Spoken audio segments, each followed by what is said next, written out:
Board exam में class 10th की विज्ञान में बिल्कुल ऐसा पेपर देखने को मिलेगा आपको। मोस्ट इंपॉर्टेंट क्वेश्चन है, वायरल क्वेश्चन है। ठीक है, तो इस वीडियो को पूरा देखना अगर आप एग्जाम में 85% से भी ज़्यादा नंबर लाना चाहते हो तो।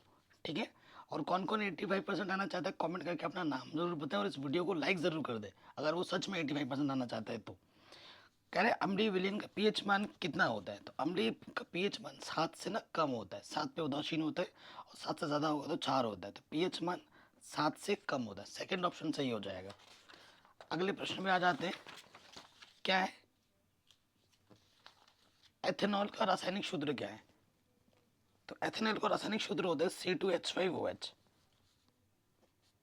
ठीक है, थर्ड क्या है, मानव नेत्र के जिस भाग में किसी वस्तु का प्रतिबिंब बनता है तो उसे क्या कहते हैं, तो दृष्टि पटल पे बनता है बच्चों प्रतिबिंब। याद रख लीजिएगा, ये क्वेश्चन मोस्ट रिपीटेड है। वैद्युत विभवांतर का अक्षय मात्रक क्या होता है, विभवांतर का अक्षय मात्रक क्या होता है आपको बताना है। यहाँ पर क्या लिखा हुआ है बच्चों, वैद्युत विभवांतर, विभवांतर बोले तो वोल्ट। ठीक है, निम्नलिखित में से कौन सा जंतु हार्मोन है, तो जो जंतु हार्मोन है ऑक्सीन, पादप हार्मोन, जिबरेलिन, साइटोकिनिन, पादप, तो आपका क्या हो जाएगा, थायरॉक्सिन आपका जंतु हार्मोन है। बायोगैस का मुख्य अवयव क्या होता है, तो बायोगैस का जो मुख्य अवयव है बच्चों मीथेन है। क्या है, मीथेन। अगला क्वेश्चन हमसे पूछ रहा है, उस धातु का नाम और प्रतीक लिखिए जो सामान्य ताप पर द्रव अवस्था में पाई जाती है। मोस्ट इंपॉर्टेंट क्वेश्चन है, तो उसका नाम है मरकरी। ठीक है, उसका नाम क्या है, मरकरी। और इसका जो प्रतीक होता है वो होता है Hg। ठीक है, आगे बढ़ते हैं। नेक्स्ट कह रहे हैं जनन की मूल घटना क्या है, तो जनन की मूल घटना डीएनए की प्रतिकृति बनना है। क्या है, डीएनए की प्रतिकृति बनना, प्रतिकृति बनना, ये आप लिख दोगे एक नंबर में। अवतल दर्पण के दो उपयोग, तो अवतल दर्पण क्या होता है, पहला उपयोग जैसे अवतल दर्पण द्वारा आंख, कान, गले इत्यादि का निरीक्षण करते हैं डॉक्टर। ठीक है, और हजामत बनाने के भी काम आता है, तो ये दो उपयोग आप लिख दोगे। प्रत्यावर्ती धारा किसे कहते हैं, ये आपको बताना है। प्रत्यावर्ती धारा वह विद्युत धारा होती है जिसका परिमाण और दिशा आवर्त रूप से बदलते रहते हैं, उसे हम प्रत्यावर्ती धारा कहते हैं। ठीक है, हमारे घरों में जो धारा होती है वो प्रत्यावर्ती विद्युत धारा होती है। नाभिकीय ऊर्जा के रूप में उपयोग होने वाले दो तत्वों के नाम बताइए। ठीक है, दो तत्वों के नाम, एक यूरेनियम लिख दोगे, दूसरा प्लूटोनियम लिख दोगे। यूरेनियम U-235 और प्लूटोनियम Pu-239 होता है। ठीक है, ये लिख दोगे। बेकिंग सोडा का रासायनिक सूत्र, ठीक है, और दो उपयोग लिखने हैं। तो बेकिंग सोडा का रासायनिक सूत्र क्या होता है, NaHCO3, और उपयोग क्या हो जाएगा, केक, ब्रेड, बेकरी के में ना, इसका उपयोग होता है बेकरी के सामान बनाने में।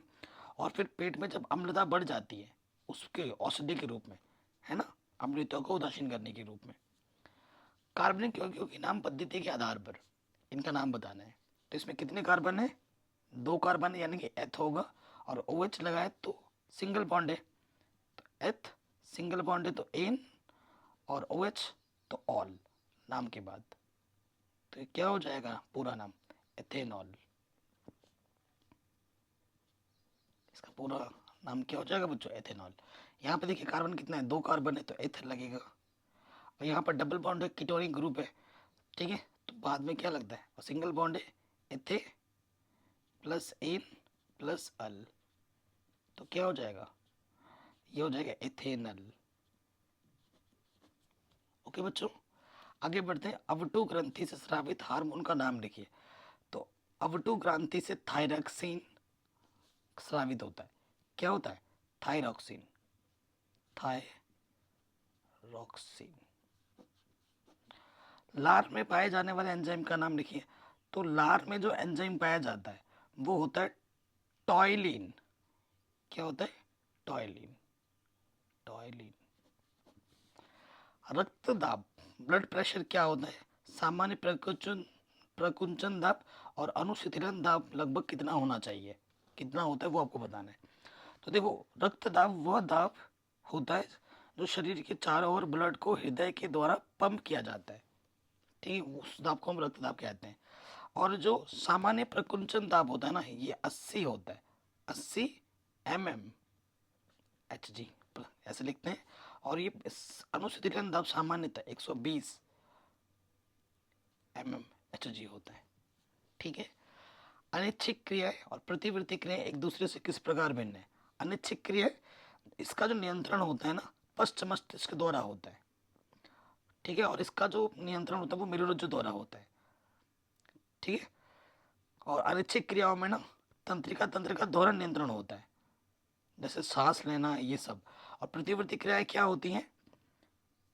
जैसे गर्म वस्तु पर हाथ लगना, तुरंत हाथ हटा लेते हैं ना। अनिच्छिक क्रियाएं जैसे हम पलक का झपकना, तुम करते रहोगे ना, चाह के ना चाह के होता रहता है। तो उदाहरण से आप अपने शब्दों में लिख सकते हो। अगला प्रश्न है, 20 ओम प्रतिरोध की कोई विद्युत स्त्री 5 एम्पीयर विद्युत धारा लेती है। 30 सेकंड में उत्पन्न ऊष्मा की गणना कीजिए। उत्पन्न ऊष्मा की गणना करनी है तो ऊष्मा क्यू बराबर, इसका जो सूत्र होता है ना, वो होता है आई स्क्वायर आर टी। तो देखो, विद्युत धारा आई बराबर हमें क्या दे रखा है? 5 एम्पियर। ठीक है। और आर प्रतिरोध का मान दे रखा है 20 ओम। ठीक है। समय टी बराबर हमें दे रखा है 30 सेकंड। ठीक है। तो आई का मान क्या है? 5 स्क्वायर, आर का मान है 20 और टी का मान है 30। ठीक है। 5 बचे 25 और 20, 2 3 6, पीछे से 2 जीरो, 25 छंग 150, पीछे से 2 जीरो। ठीक है। तो इतना ऊष्मा का मात्रक क्या हो जाएगा? जूल। ये आपको आपका आंसर मिल जाएगा। ठीक है। आगे बढ़ते हैं।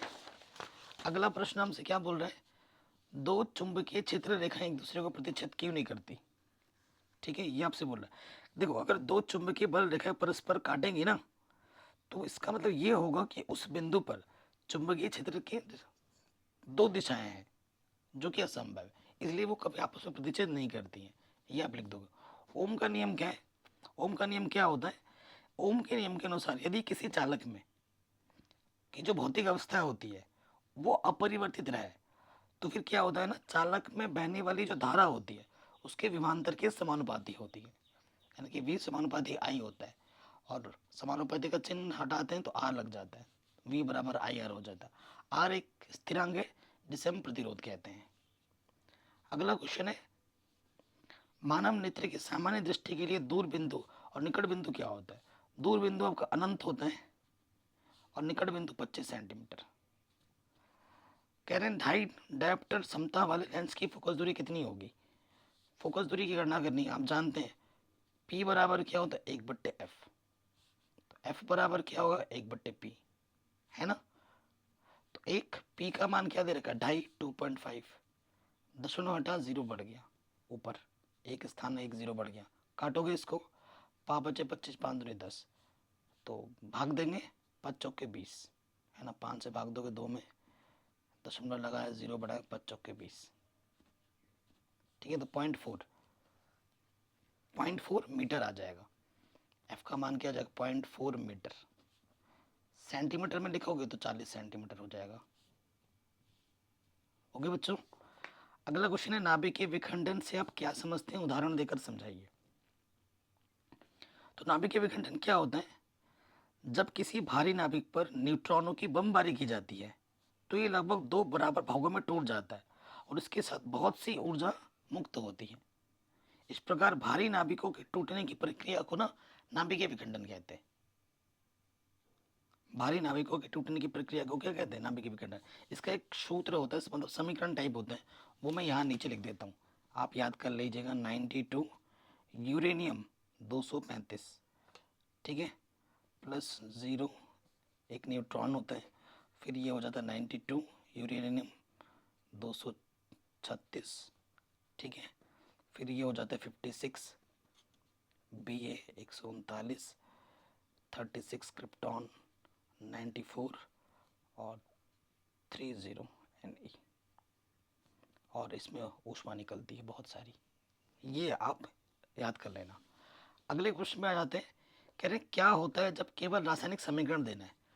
जब रक्त, ठीक है, लोहे पर भाप प्रवाहित किया जाता है, रक्त तप्त मतलब बहुत ही ज़्यादा गर्म, आपके पास लोहा है, ठीक है, तो संतुलित समीकरण लिखना होता है तो मैं 3 Fe मोल लेना होगा।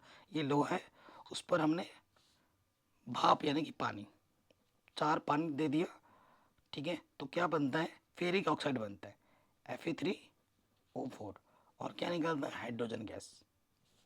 ये होता है पहले वाले का। फिर क्या है, मैग्नीज डाइऑक्साइड को एल्यूमिनियम चूर्ण के साथ जब गर्म करते हैं तो क्या होता है, तो मैग्नीज डाइऑक्साइड यानी कि MnO2, ठीक है। एल्यूमिनियम चूर्ण है, एल्यूमिनियम चूर्ण के साथ जब गर्म करते हैं तो एल्यूमिनियम का 4 मोल लेना पड़ेगा और इसका 3 मोल, ठीक है। तो क्या बनता है, मैग्नीज अलग हो जाएगा और हमारा बनेगा क्या, Al2O3, ठीक है, बदरमी ऑक्साइड। ये अगला प्रश्न है, विरंजक चूर्ण की तनु हाइड्रोक्लोरिक अम्ल से क्रिया की जाती है तो क्या बनता है। आपका विरंजक चूर्ण क्या होता है बच्चों, CaOCl2, ये आपका विरंजक चूर्ण है। इस पे मैंने आपने क्या मिलाना है, हाइड्रोक्लोरिक अम्ल यानी कि HCl, ये मिला दिया तो आपका क्या बनेगा, कैल्शियम क्लोराइड CaCl2, और क्या बनता है, पानी बनता है और बनता है क्लोरीन गैस, ठीक है। अगले प्रश्न में आ जाइए, मोस्ट इंपॉर्टेंट, हर साल एग्जाम में आता है। कह रहे भर्जन, निस्तापन और अमलगम को परिभाषित कीजिए। तो भर्जन क्या होता है, जब सांद्रित अयस्क को अकेले या अन्य पदार्थ के साथ मिलाकर गलनांक के नीचे वायु की नियंत्रित मात्रा में गर्म किया जाता है तो इस क्रिया को हम भर्जन कहते हैं। और भर्जन करने पर ना अयस्क में जो भी उपस्थित सल्फर और आर्सेनिक की अशुद्धि होती है और वो फिर वायु के साथ बाहर निकल जाती है। तो ये चीज आपको लिख देनी है। निस्तापन क्या होता है, कार्बोनेट अयस्कों को वायु की अनुपस्थिति में गर्म करके ऑक्साइडों में परिवर्तित करने की क्रिया को ना निस्तापन कहते हैं। फिर रिएक्शन लिखनी होगी आपको। अमलगम, अमलगम क्या होता है, पारे के साथ धातु का एक यौगिक है। यह परमाणु अवस्था के लिए धातु के कणों का अपघटन है जो बाद में रासायनिक गुणों को मौलिक रूप में बदल देता है। यह अमलगम होता है। नेक्स्ट क्वेश्चन है, आधुनिक आवर्त सारणी के प्रथम आवर्त में उपस्थित तत्वों के नाम लिखिए।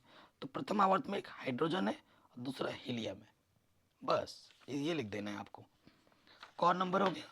अगला क्वेश्चन आपसे क्या बोल रहे हैं, एक तत्व का इलेक्ट्रॉनिक विन्यास 2 8 7 है, आवर्त सारणी में इसका आवर्त और समूह बताइए। बहुत ही आसान है, 1 2 3 है ना, 3 बार हुआ है तो आवर्त 3, लास्ट में कितना है 7, तो जो समूह होगा वो 7 होगा, ठीक है। ये आप लिख दोगे। सेवेंथ ऐसे लिखा जाता है, सेवेंथ को ना ऐसे लिखा जाता है, सेवेंथ ए, सप्तम समूह, ठीक है।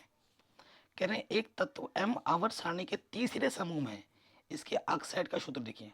तीसरे समूह में है तो M2 ऑक्साइड O3 होगा। कह रहे हैं निम्नलिखित के इलेक्ट्रॉनिक बिंदु संरचना बनाइए। ये है, ठीक है, बनाते हैं। NH3, एक NH3 बनाना है, नाइट्रोजन, नाइट्रोजन का परमाणु क्रमांक 7 2 5, ठीक है। और हाइड्रोजन का एक ही होता है तो बाहरी कक्षक में एक, तो एक हाइड्रोजन है, NH3 का बनाना है, ठीक है ना। तो नाइट्रोजन एक है और हाइड्रोजन 3 है, 3 तरफ हमें बस बाहरी कक्षक लेना है।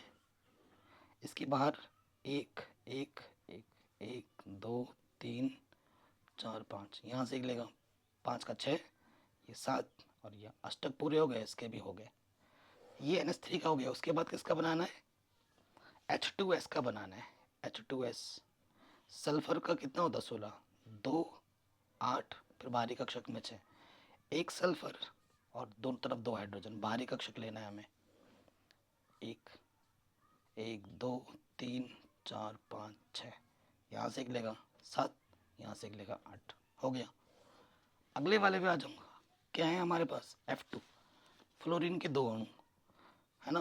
फ्लोरीन का क्या होता है 2, प्रथम कक्षक में 2, फिर 7, F F, बाहरी कक्षक में कितना 7, 1 2 3 4 5 6 7, 1 2 3 4 6 7, एक एक कैसे देरी करेगा, इसके भी अष्टक पूरे हो जाएंगे, इसके भी अष्टक पूरे हो जाएंगे, ठीक हो गया। अगले क्वेश्चन पे आ जाते हैं। स्वपरागण और परपरागण से आप क्या समझते हैं? पहले भी पढ़ा रखा है। स्वपरागण खुद में जब होती है, जब एक पुष्प, स्वपरागण क्या होता है ना, जब एक पुष्प के परागण उसी पुष्प के वर्तिकाग्र पर या उसी पौधे के अन्य पुष्पों के वर्तिकाग्र पर कायिक जनन द्वारा तैयार अन्य पौधों के पुष्पों के वर्तिकाग्र पर स्थानांतरित होता है ना, तो उसे कहते हैं स्वपरागण। पर परागण क्या होता है? जब एक पुष्प के परागकण लैंगिक प्रजनन द्वारा किसी अन्य पौधे के पुष्प के वर्तिकाग्र पर पहुंचते हैं तो उसे पर परागण कहते हैं। ठीक है, इंपॉर्टेंट है, हर साल आता है। एक लिंगी उभयलिंगी पुष्प से आप क्या समझते हैं? एक लिंगी वह पुष्प जिसमें या तो स्त्रीलिंग या फिर पुरुष पुल्लिंग एक ही जननांग होता है, और उभयलिंग में दोनों जननांग पाए थे। उदाहरण भी देना है तो एक लिंग का जो उदाहरण है वो है पपीता या फिर तरबूज, और उभय लिंग का मैं बता दूं सरसों, गुड़हल का पौधा, गुड़हल का फूल है ना, ये आप लिख सकते हैं। कह रहे तंत्रिका कोशिका न्यूरॉन का स्वच्छ चित्र बनाइए, तो आपको बनाना होगा, या फिर वृक्काणु नेफ्रॉन संरचना और क्रियाविधि भी बतानी है। इंपॉर्टेंट है, हर साल आता है। अगला क्वेश्चन है, ठीक है, ये क्वेश्चन आप देख लें, चित्र बनाने वाले प्रश्न की प्रैक्टिस कर लेना, जो पिछले साल में 12 पूछे गए ना वो जरूर कर लेना। कायिक प्रवर्धन द्वारा उगाए जाने वाले दो पौधों के नाम बताइए।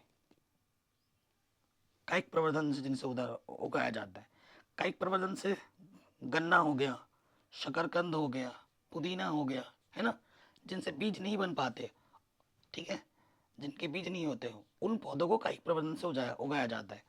समजात और समरूप अंगों को उदाहरण देकर समझाइए, हर साल आता है, मोस्ट इंपॉर्टेंट। समजात क्या होता है? विभिन्न जीवधारियों में ऐसी संरचनाएं पाई जाती हैं जिनकी मूलभूत रचना और उद्भव समान होता है परंतु कार्य भिन्न भिन्न होता है, समजातंग कहलाते हैं। उदाहरण, घोड़े के अग्रभाग, ठीक है, मनुष्य के हाथ, ठीक। और समरूप में क्या होता है, उसका उल्टा है, ऐसे अंग जिनकी उत्पत्ति और मूल संरचना भिन्न भिन्न होती है लेकिन कार्य एक समान होता है, समरूप अंग कहलाते हैं। जैसे कीट, पक्षी और चमगादड़ के पंख, है ना,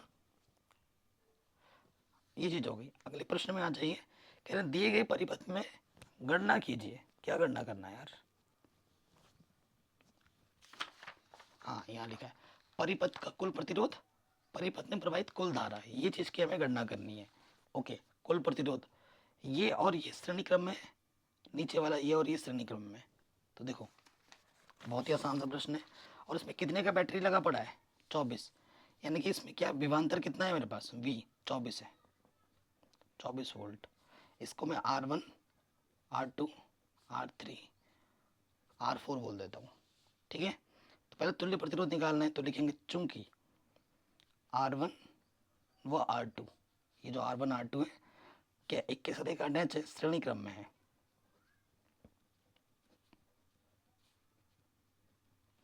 इसलिए इनका जो तुल्य प्रतिरोध होगा इसका श्रेणी क्रम में डायरेक्ट जुड़ जाता है, R1 प्लस R2 20 प्लस 10 यानी कि 30 ओम, ठीक है। नेक्स्ट पे आ जाओ, चूंकि R3 व R4 ये भी श्रेणी क्रम में है, तो R डबल डस ये क्या हो जाएगा, डायरेक्ट जुड़ जाएंगे, ये 5 और ये 25, ये भी कितना हो जाएगा, 30 ओम।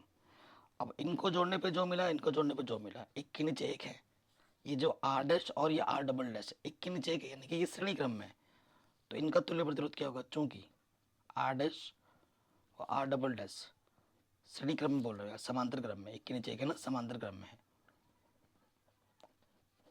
समांतर क्रम में है, इसलिए परिपथ का तुल्य प्रतिरोध 1/R बराबर 1/R dash plus 1/R double dash. R dash का मान 30 है, R डबल डैश का मान भी 30 है, लॉस ऑफ समान आ गया, ऊपर वैसे का वैसा जुड़ जाएगा, 2/30, 2 एक कम 2, 2 पंजे 10, 1/R बराबर 1/15, R एक कम R तिरछे गुणा करेंगे 15 एक कम 15, तुल्य प्रतिरोध कितना आ जाएगा, 15 ओम,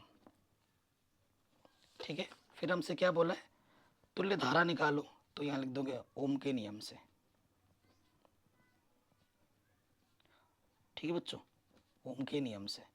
तो ओम के नियम से क्या होता है, V बराबर IR, तो I बराबर क्या हो जाएगा, V/R। V हमारे पास क्वेश्चन में कितना है, 24 वोल्ट का बैटरी लगा पड़ा है यहाँ पर, और आर आ गया 15, 3 बचे 15, 3 8 24, 5 कम 5, 3 बचा 5 36।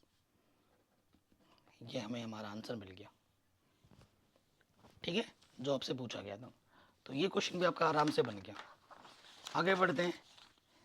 ठीक है, हर टाइप के क्वेश्चन न्यूमेरिकल मैंने करा रखे, आप जाके चैनल पर देख सकते हैं।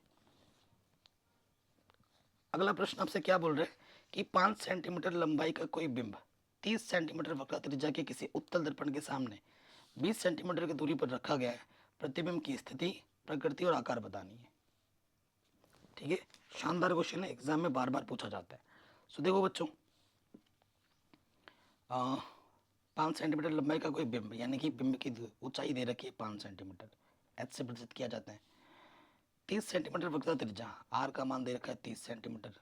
तो फोकस दूरी कौन सा, उत्तल दर्पण की फोकस दूरी प्लस में होती है, एफ बराबर क्या होता है, आर बट्टे 2, 30/2, तो ये आ जाएगा 15 सेंटीमीटर। दर्पण से 20 सेंटीमीटर की दूरी पर रखा गया है ना। तो हमें यू का मान हमेशा नेगेटिव में लिया जाता है, माइनस के 20 सेंटीमीटर दे रखे।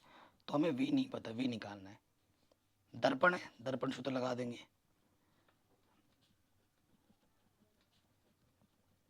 दर्पण सूत्र से 1/f बराबर 1/v प्लस 1/u। एफ का मान क्या है बच्चों, एफ का मान है 15 रखा, वी का मान नहीं पता, और यू का मान है माइनस के 20। प्लस माइनस माइनस, माइनस के तरह के क्या हो जाएगा प्लस, लॉस ऑफ क्या जाएगा 60, 15 चौके 60, 4 एकम 4, 20 3 60, 3 एकम 3। तो ये ऊपर आ गया 7/60, पलट दोगे v/1 v हो जाएगा 60/7 सेंटीमीटर। v का मान प्लस में है, यानी कि पीछे बनेगा, यानी कि प्रतिबिंब की जो दर्पण से दूरी होगी ना 60/7 सेंटीमीटर होगी, वो दर्पण के पीछे बनेगी। प्लस है तो पीछे, माइनस होती तो सामने। ठीक है, अब हमें क्या निकालना है बच्चों, आवर्धन।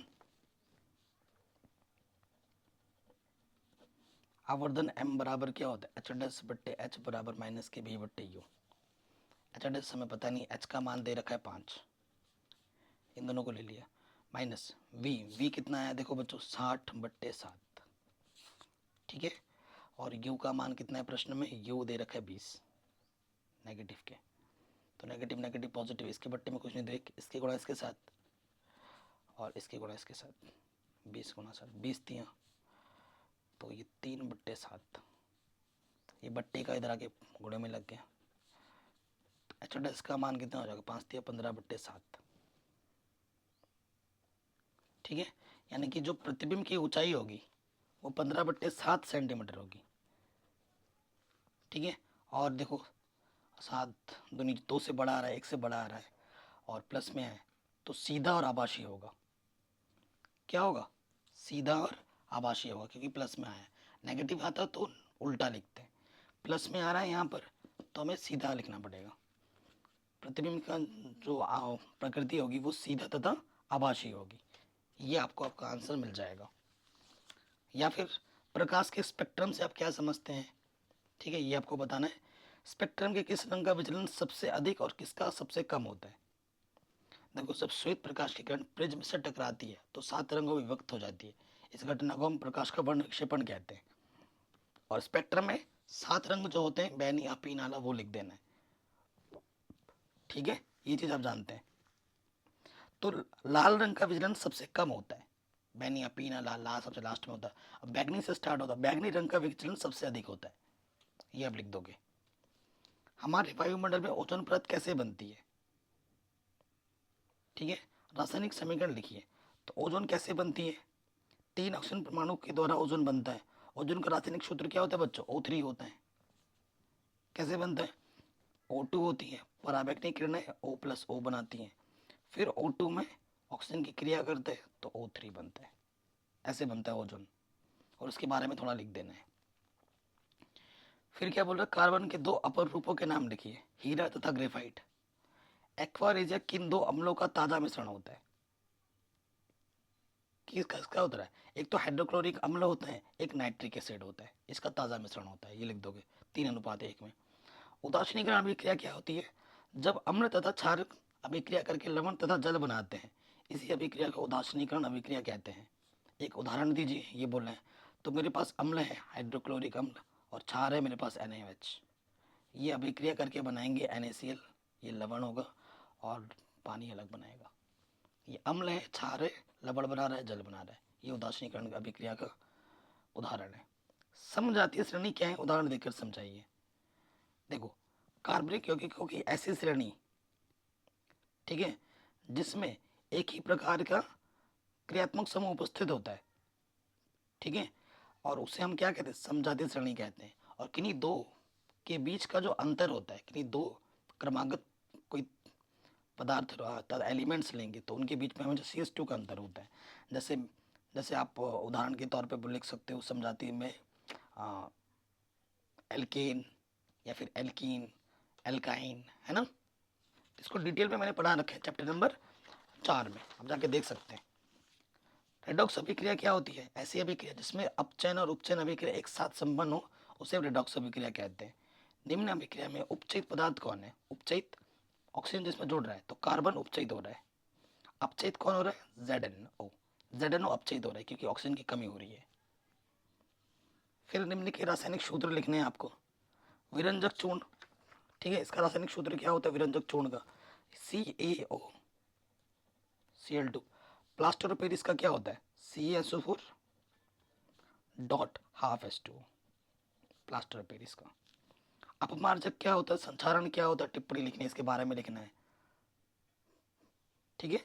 अपमार्जक क्या होता है, सक्रिय पदार्थ है जिसकी तनु विलयन में सफाई करने की एक क्षमता होती है।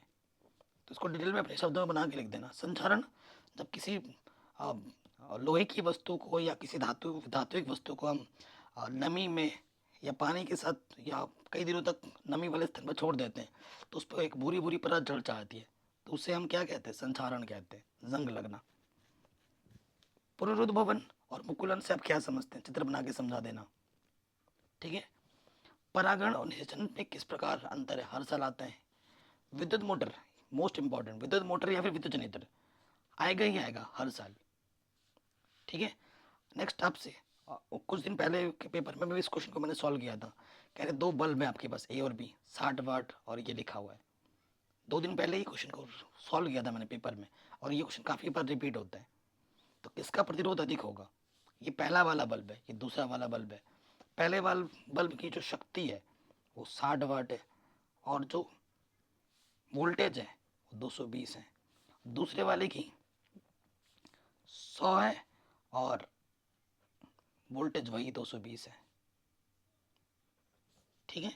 तो आपसे बोला किसका प्रतिरोध ज़्यादा होगा, तो प्रतिरोध R बराबर सूत्र क्या होता है, V²/P। तो पहले वाले की R1 अगर निकालोगे तो V1²/P1 हो जाएगा, 220 गुणा 220, और P कितना है आपका 60, 0 से 0 काटा, 2 तियाँ 2 एकम 2 एकम, ठीक है। तो इसको बिना हल करके भी निकाल सकते हो। देखो 220 है ना, स्क्वायर बट्टे में कितना है 60, ये R1 आ गया। अब R2 निकालोगे, R2 क्या हो जाएगा, V2²/P2। तो V 220 स्क्वायर, P2 कितना है आपका 100। देखो अब आपको देखना है, आप जानते हो ना इनमें से कौन सा बड़ा होगा, वो आपको बताना है। देखो, जब ऊपर दोनों के समान हो, जिसके नीचे छोटा होता है वही बड़ा होता है, ठीक है। तो R1 का प्रतिरोध ज़्यादा होगा, यानी कि बल्ब A की प्रतिरोध ज़्यादा होगी, ये आप लिख दोगे।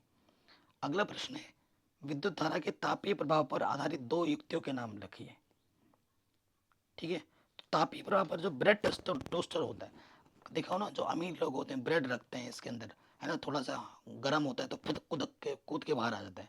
तो ब्रेड टोस्टर ताप पे प्रभाव प्रभाव करते हैं। हम कपड़े इस्त्री करते हैं ना, गर्म होता है तभी तो इस्त्री होता है, ठंडे पे थोड़ी ना होता है। तो 2 युक्तियों के नाम लिखते हैं ना, ब्रेड टोस्टर और विद्युत इस्त्री, है ना, प्रेस। अगले क्वेश्चन पे आ जाओ,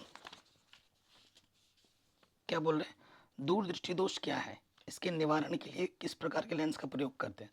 दूरदृष्टि दोष क्या होता है बच्चों, ऐसा दृष्टि दोष जिसमें दूर की वस्तुएं तो स्पष्ट दिखाई देती हैं परंतु निकट की वस्तु स्पष्ट नहीं दिखाई देती हैं, उसे हम दूरदृष्टि दोष कहते हैं। और इसके निवारण के लिए हम उत्तल लेंस का प्रयोग करते हैं। किसका, उत्तल लेंस का। और निकट दृष्टि दोष के लिए अवतल लेंस का।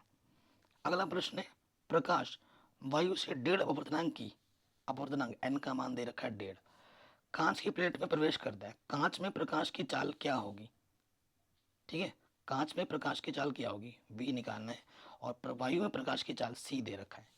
आप जानते हैं n बराबर क्या होता है, c अपॉन वी, तो v बराबर क्या हो जाता है, c अपॉन एन।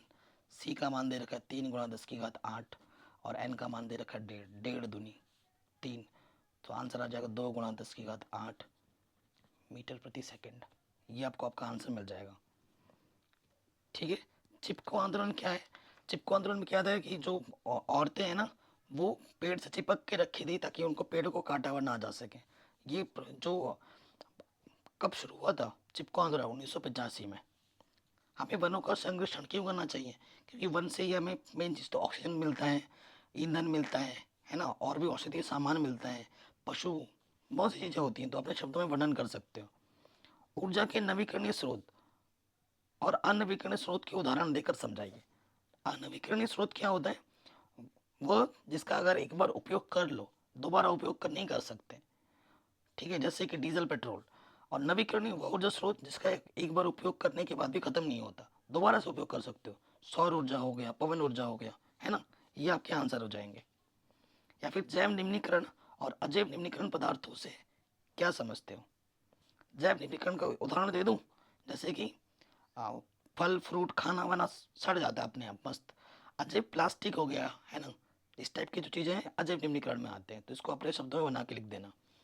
हमें संसाधनों के प्रबंध की आवश्यकता क्यों है, ठीक है, तो इसको भी अपने शब्दों में बना के लिखना। तो ये मोस्ट इंपॉर्टेंट क्वेश्चन है जो कि बोर्ड एग्जाम में बार बार पूछे जाते हैं और कल के एग्जाम में आ सकता है। अगर वीडियो पसंद आई तो लाइक करना, शेयर करना, और अगर आप टॉप करना चाहते हो तो प्लीज़ कमेंट में अपना नाम ज़रूर लिखना।